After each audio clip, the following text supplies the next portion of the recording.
Hello everyone, in this video I will show you how to buy crypto on MEXC. First, visit the MEXC website on your web browser. Click on the sign up button and enter your credentials. You can continue with Google or any other account to sign up. After signing in, go to the buy crypto tab and then select debit or credit card. You can choose any other options to buy crypto. There are 3 options available: Express, P2P, and third party, but you must have funds in your account.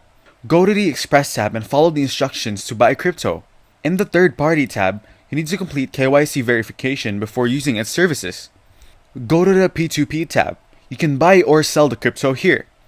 Next, select the fiat and other required details to start buying. Now click the Spot tab and you'll find more options for trading.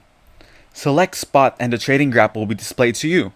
On the right side, you can see all the networks and coins. You can see their details including price and change. Then you can filter the graph with time and watch the trading details. Scroll down and enter the required details including the amount to buy or sell the crypto. If this video was helpful, please consider leaving a like and subscribe to the channel. With that being said, I'll see you in the next video.